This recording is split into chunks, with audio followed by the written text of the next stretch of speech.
So recently I had a meeting with a leader, and she was telling me about a meeting actually that she had led within her organization. And this was a meeting with a bunch of senior leaders. She is a senior leader. And she was telling me about the meeting because she said this was a meeting I don't think she even went into details about what decision they were trying to make, but they were trying to make some decision in the room or come to agreement around some decision that was fairly significant. And she said at the end of the meeting, she thought it had gone pretty well, right? The conversation seemed to have gone okay. Everyone seemed to be in agreement about what needed to be done or what the next steps were going to be. And so they wrapped up the meeting. She was feeling pretty good about it, that they had accomplished what she had set out to accomplish. And it was almost as if the moment the meeting ended and people stepped out of the room, the meetings after the meeting started to happen. She had people showing up at her office to sort of air their grievances or issues with what had just been agreed upon. These were things that, they were sharing things that weren't shared in the room, right? There was all kinds of sort of chaos happening. And she was caught off guard by this. She was surprised because, it appeared that there had been agreement in the room, but certainly there was not, or at least there was not enough agreement to translate into action or sort of taking forward, sort of moving it forward outside of the room. And so she was sharing this with me because she was trying to process sort of why this had happened. And it's confusing, right? When that happens, every one of us have had that experience where you thought you had agreement, everyone in the room agreed or seemed to agree, but then as soon as you leave the room, it falls apart. So what happened? What happens in those situations? What happened to this leader? What happened is that agreement is not alignment. And frankly, in her case, I'm not even sure that they had agreement. They maybe just had what looked like agreement in the room, right? Agreement is that nod. Everybody kind of nods, and it seems like, there's agreement because the discussion has ended, or, we just sort of want it to be over and move forward, right? Alignment, on the other hand, is when people sort of not just agree, but they walk out of the room, they walk out of that meeting, and they independently know and are committed to sort of making the same call if faced with the same situation or following through in the same way on what was decided. And so it's interesting to dig into what's going on here because it does happen more than probably any of us care to admit or want to admit. It's happened on our watch. I've seen this so many times over the years, both when I was in the executive chair and as a consultant and coach. And here's what happens, right, is that in the room, and it's not sort of any kind of malicious situation that's going on, right? The leaders in the room will be confronted with a decision to make. And, like one of the examples I've seen a lot of times, I was an HR executive, and HR policies are a place where this happens all the time because the policy will get presented to the leaders. The leaders kind of hear what they want to hear about the policy. They will approve it, right? They'll vote for it. They'll nod. They'll do whatever to approve it. And so it gets the approval, but what that approval means is different for each one of them, right? They approve kind of the thing that they understood about it. And the problem is that there's a lack of clarity about what that approval actually means in terms of, what decisions are expected now or what behaviors are now required or expected moving forward, not just from them, but from the other leaders in the organization, from what they need to now hold people accountable to moving forward.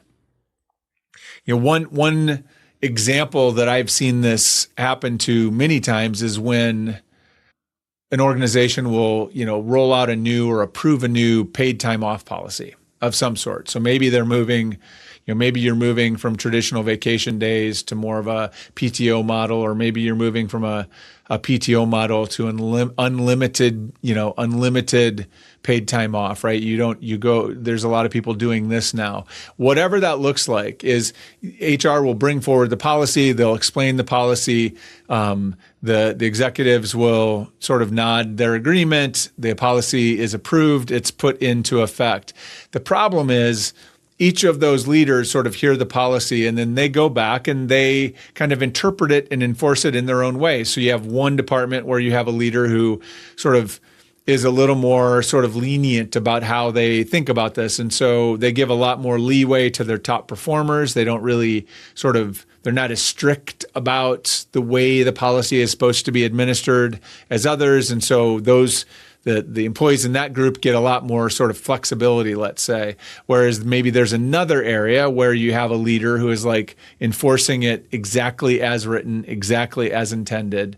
And at some point, what inevitably happens is that employee from Department A gets into a conversation with employee from Department B, and they realize that it feels like they're working in different organizations relative to how time off is treated.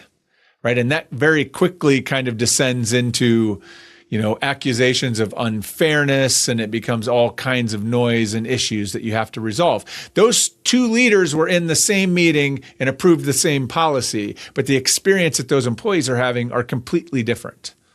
So what happened here? Right. And I think it's important to note, like, neither one of those leaders, they didn't lie about their approval. They weren't faking their approval. Right. They said yes. But it still became a mess because the process of approval didn't drive to true clarity and the things necessary for alignment. Right? I've seen the same thing happen with rollouts of dress code or compensation changes, or how bonuses are allocated, decided on, performance reviews. I mean, the list goes on and on. That's just in HR. Right? There's all kinds of places that this happens. Right? The yes that happened in the room was real. What wasn't real was any sense of shared meaning or shared understanding and clarity that would have made sure that decision sort of manifested throughout the organization, or sort of cascaded throughout the organization as it was intended to. And this is a really sticky problem because that agreement in the room it's appealing and it's misleading, right? We want agreement. We want people to agree with the thing that we're asking them to agree. But when we don't do the work to create that alignment, there are real costs. And we've all felt those costs, right? It looks like employees pushing back on things, or managers pushing back. It looks like friction. It looks like wasted energy. It looks like those kind of disconnects, like I described, with the employees in the different departments having different experiences. That's no good for organizational morale and culture.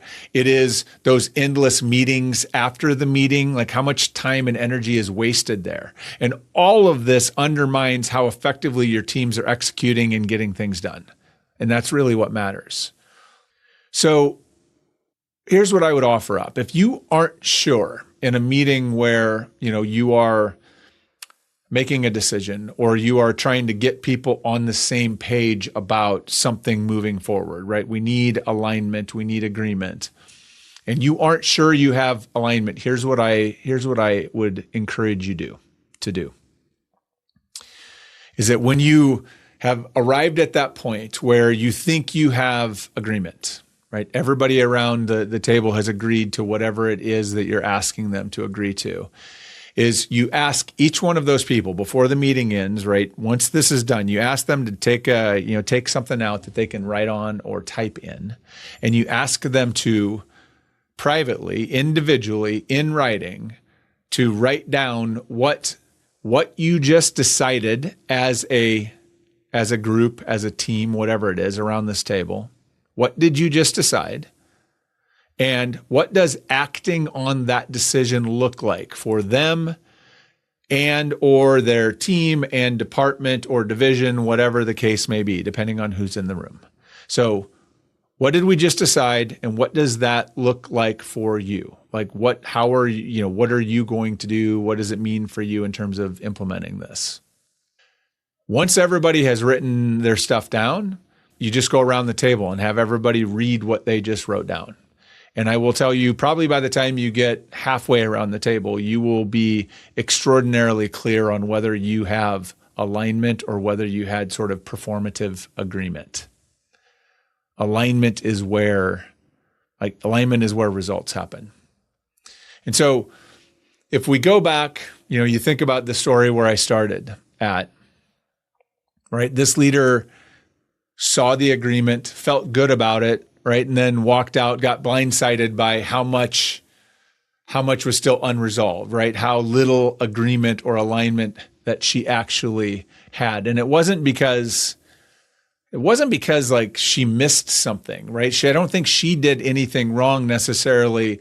It's just that the agreement in the room, especially with senior leaders, is so convincing, right? And it's so easy to just trust it and move on. You feel like you got the win, but that's the trap.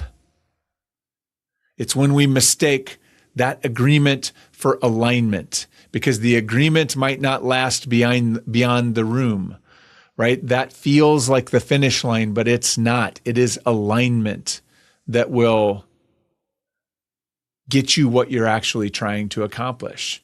So it's important that you do the work.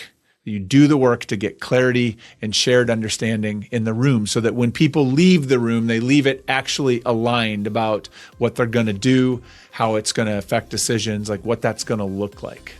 And when you get that alignment, the execution and results will follow. So let's not mistake agreement for alignment and do the work to create it. Till next time.